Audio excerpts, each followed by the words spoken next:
Hey everybody, welcome back to Awakened Intuition. My name is Steve and I'm here to talk to you about something that has to do with the spiritual awakening that has affected me. I'm going to say cross-legged for this video.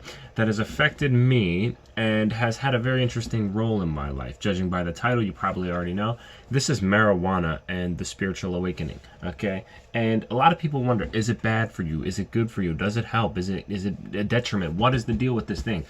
And I'm going to say a very complex and sort of vague answer, but I'll explain it in a minute. I'll say that it really just depends. Maybe that's not the answer you're looking for, but it really just depends on the person and their experience and their life. Let me tell you a bit about myself with it. So I was an avid user, probably for about 5-6 years, all the time, pretty much. I'll admit that. I used it pretty much all the time. And I started it in high school. I used it all the time. And it didn't affect me spiritually at all until I had a mass spiritual awakening about 3 or 4 years into me using it. Once I actually started having a more spiritual outlook on life, did it actually start to affect me in that way. And I noticed because my vibration was changing, the effect that it had on me mentally and physically was much different. Okay, so is it a bad thing? It can be. I think it can be. And I know there are plenty of people who don't use it, both locally and there are celebrities that don't use it. I'll just name 3 examples.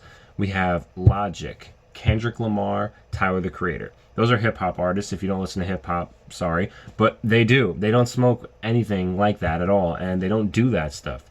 And they're hip hop artists, but it affects them in a negative way. It brings them anxiety. It lowers their vibration. It, disturbs their track and their efforts.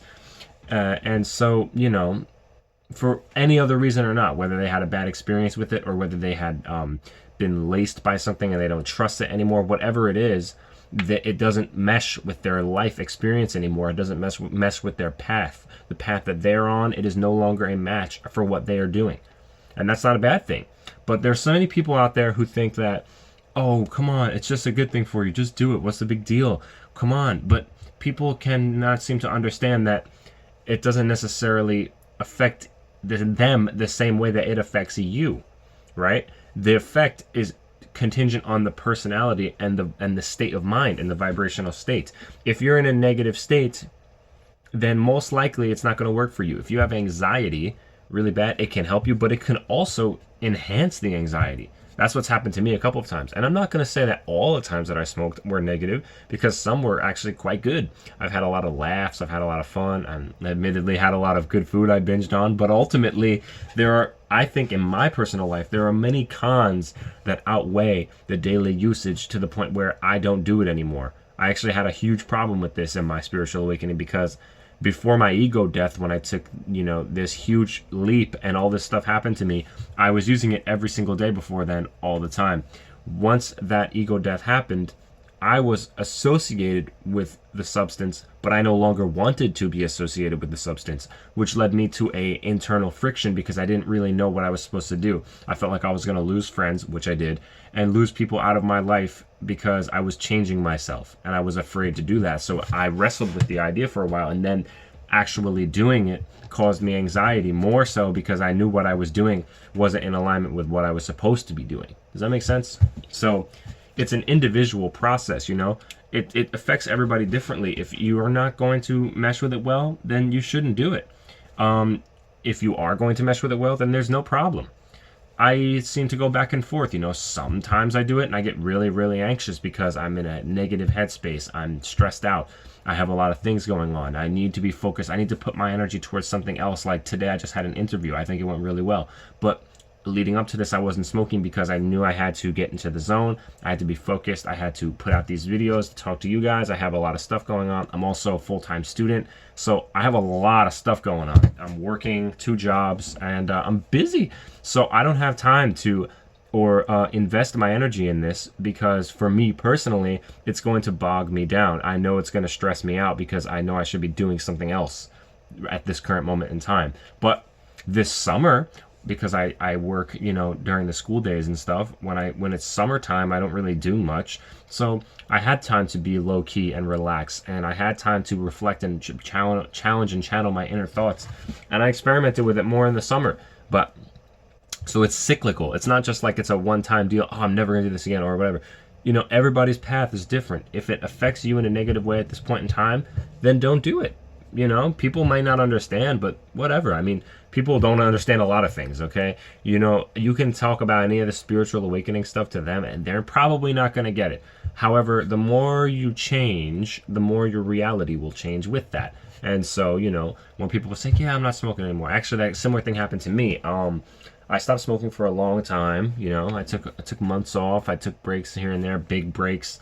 I wasn't really doing it.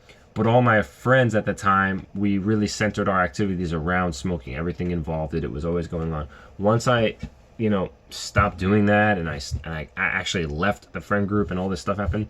You know, people stopped smoking as much, this, that, and that, and the other. And everything kind of reflected back on my life in a funny kind of way, like, oh yeah, you know, there's more to life than this thing that we're doing here all the time. So, and again, everything's good in moderation, I feel personally. You know, if you're constantly in need of a substance to do something or have a spiritual connection, I don't think that's necessarily a good thing. And the spiritual connection, again, is only contingent on your personality and your mindset. If you're not open and receptive to it, then you're not going to have the results that you want, right? So, you know, it's the same thing with like hallucinogens. I just made that last video about it.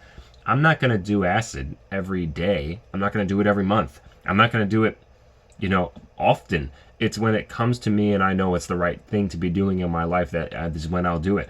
Any sort of experience like that, if I know it's right, I will know. I'll intuitively know. And so will you. If you're watching a channel like this, you probably know what's best for yourself already. And if you don't know, meditate a little bit and allow the answers to come to you. Allow the answers to basically intuitively come to you through the ether, you know, and you'll know what's good for you. You'll know what's right. You know, the same thing with smoking for me. I don't do it often, and because it just depends on if I want to. If I have the intuitive calling to do it, I'm going to do it. If I feel like this is the right choice, I'm going to do it. If I have apprehension and I think maybe this isn't such a good idea, I'm probably not going to do it because my gut knows best and yours does too, right? So this is just something I see a lot about on posts and threads and message boards, and this is also something that I deal with or have dealt with quite a bit. And now that I'm kind of coming into my own, it's not so much a problem for me anymore. And it was a big problem for me, by the way. It was a really big problem with friendships and issues and drama and all sorts of crap that wasn't even worth it. Okay, so just do you, man. Do you. Do what's good for you. If this isn't right for you, then don't do it. When it calls to you, give it a shot. But be yourself. Okay? You don't have to prove anything to anyone with this stuff. You don't have to prove anything to anybody. Your life is your life. If this is what you want to do, that's what you want to do, right? Just be smart about things and don't do anything stupid, right? Be wise. And if you're watching content like this, you already know what's up, right? You already know how it goes. So you're just kind of watching this for confirmation or maybe to learn about it, but you know, it doesn't have to necessarily be that way. Just do what's right for you. I'm sort of dragging this out. So that's basically the message I wanted to put out today. Short, simple, sweet, and to the point. We have, I think, 36 subscribers now. Wow. You know, it's this last video I put out. Thank you guys for subscribing and checking out the content. I'm always working. I have a lot of stuff going on, so I apologize. I really do want to get videos out as much as I can, but I'm busy too. And also, as you can tell by my instruments back here, I'm practicing, working on stuff. For the new subscribers, I'm a musician during the day and I guess by night, but I'm also doing the YouTube thing now. So yeah, it's a lot to balance, but nonetheless, I'm happy to be here and I'm enjoying the ride. So thank you. Leave a comment, like, subscribe, and I will see you in the next video. Peace.